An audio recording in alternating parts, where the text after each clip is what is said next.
Naisha Gilmore is suing her sister, Felicia Gilmore, for an unpaid loan for bail and for the cost to fix her car after Felicia ran into a tree. Miss Gilmore, this is your sister. Yes. And I gather that you're very angry with her. I'm very angry. Well, if what you tell me in your complaint is true, you have every right to be angry with her. Thank you. You claim that you gave your sister some money for bail. $1,500. And tell me how that came about. I received a phone call from my so-called sister January 30th, about 12 o'clock or so while I was at work. Lies. She called me. No, I don't want, listen to me. This is the way it's going to go. She's going to tell me her story. I'm going to hear her story, and then I'm going to come to you and ask you your version of the events. Do you understand? I understand. You It's are hard not to understand. Do you understand? You're not to interrupt each other, because if you interrupt each other, I'm going to throw you out. Clear? Yes. Perfect. Judge Judy continues in a moment. It wasn't an accident. It was an act of God. That is not, Miss Gilmore, an act of God. Well, because of the act of God. No, you don't understand. Naisha Gilmore says her sister, Felicia Gilmore, owes for money loan to bail her friend out of jail and for crashing her car into a tree. Felicia says the accident happened when she swerved to avoid a deer. So your sister called you and asked you for $1,500. She called me hysterical, crying, boo-hooing, saying that one of her friends got locked up and she needed money to help bail them out. Did you know the friend? No, she just said it was a friend of hers. It really didn't matter. She's my sister. She needed the money. She said she needed it. Where did you go to get this $1,500? I actually withdrew it from my bank account. And you gave her the cash? Yes. Okay. Now, Miss Gilmore, you acknowledge that your sister gave you the $1,500 in cash. Gave it to me, yes. And she gave it to you because you called her and told her that your friend had to be bailed out. Correct. I read your answer very carefully. And you say that there was no discussion $1,500. Right. That's what you say. And it was clear from your answer that your sister gave you the money because you were very upset that your friend, who has children, Yes. because that's what you told her. You said, my friend has children, she can't be away from her children. She was giving you the money for the bail. Correct. Gave you the money, and you went down to the jail to bail her out. And what happened when you got there? By the time I got there, other people had came through with money, and she didn't need the money anymore. She was already out by the time she withdrew the money, and I got to the jailhouse. So somebody else had bailed her out. Right. And there you are with the $1,500 that your sister had given you for the purposes of bail. Right. Correct? Correct. So what did you do? I kept the money. Well, that's ridiculous. Shh. That's ridiculous. Well, Your Honor, she gave me the No, money. listen That's to me. the word. Listen to me. You are ridiculous. That No, part she's of your ridiculous. no. She's you ridiculous. listen to me. I want you to try listening. You've probably been turned off to people most of your life. Now I want you to put on your listening ears. Legally, this is the law. She gave you this money, and let us assume she gave it to you and did not say to you, you have to pay me back. She gave you the money for the express purpose of bailing your friend out of jail because you told her that your friend's children needed her and she couldn't remain in jail. That was the purpose of giving you the money. You say, well, they didn't need the money for that anymore, but since she gave me the money, I went out and bought new clothes with it. That's what you say in your answer, so I want you to pay careful attention. If you had said to your sister, I'm calling you and I want $1,500 to buy new clothes, what do you think your sister would have said to you? I think she would have given it to me. No, I don't think answer she would her. give it to me. No, that's not true. You don't even think that.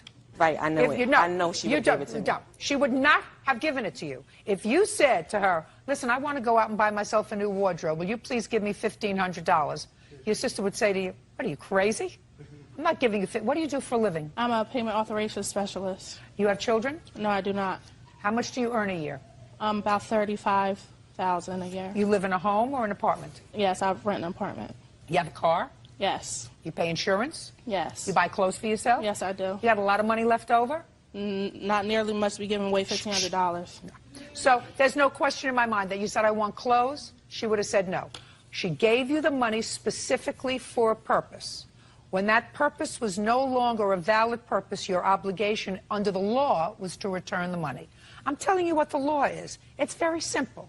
So far you owe her $1,500.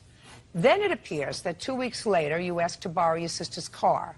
You borrowed her car, and you had an accident in the car, and the car was damaged. And how much is it to fix the car?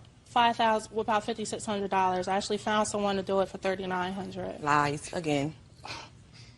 You didn't call to That's ask? just a second. You spoke out once too often. You do it again, and the rest of her complaint is going to be resolved in her favor. Do you understand? Yes. Fine. When was the accident? The accident was February 19th. 2008? Yes. According to you, Ms. Gilmore, a deer ran out and scared you. It wasn't an accident. It was an act of God. I had no control over the deer Just running a in front of the second. car. You was Just a fool. I don't want to hear you. Do you It's a understand? difference. No, listen to me. That is not, Miss Gilmore, an act of God. I know that you think you're very smart and that you understand the law, but you don't.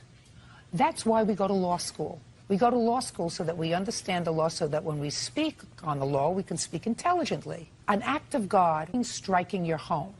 A deer running in front of you is not an act of God. When you drive a car, you are supposed to be a defensive driver. You are supposed to drive all the time thinking something may happen that's going to cause me to either have to stop short, go in a different direction. Something may happen, which is why we call them accidents. 2 seconds later. Rather than on purposes. You see, if I thought that you were looking on purpose to find a deer to run out in front of you, we would call it an on purpose.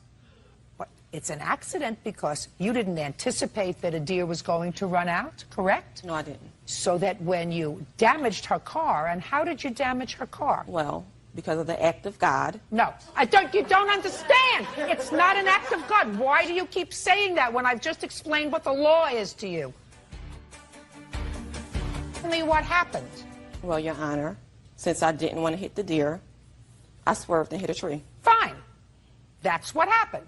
Deer ran out. You didn't want to hit the deer. You hit a tree. And you damaged the car. Yes. Did she already know that you'd spent the $1,500 bail money on clothes when she let you borrow the car? No. Shh. No. The answer is no, right? Did you tell your sister that you didn't need the bail money, that you were spending it on clothes? My sister didn't need the money. Did you? She has a lot of money. I just want you to answer my question. Did you tell your sister between the time she gave you the $1,500 and the time you borrowed her car that you took her $1,500 and bought clothes with it? The answer is either yes or no. No. On February 19th, 2008, did you have a driver's license? No. What do you do to support yourself? I work for the state of New Jersey. Good. Hope the state of New Jersey pays well. Judgment for the plaintiff in the amount of $5,000, which Thank you, includes the Your Honor. $1,500 and to fix your car. Lies. That's all. Lies. Whatever. With family like you who needs friends. Makes good money. She has no children, no responsibilities, and she gave me the money. The defendant is an absolute fool to think that I will give her $1,500, turn around, let her borrow my car, and she not be responsible for the damage. She's just lying. She's only nice when she needs something from me. Other than that, she's a total... It was given to me, so I figured I could do whatever I wanted to do with it. She's always wanting and never wanting to give back. With family like that, who needs enemies? If she don't want to have nothing to do with me, that's fine with me. It's less money that I would have to worry about dishing out to...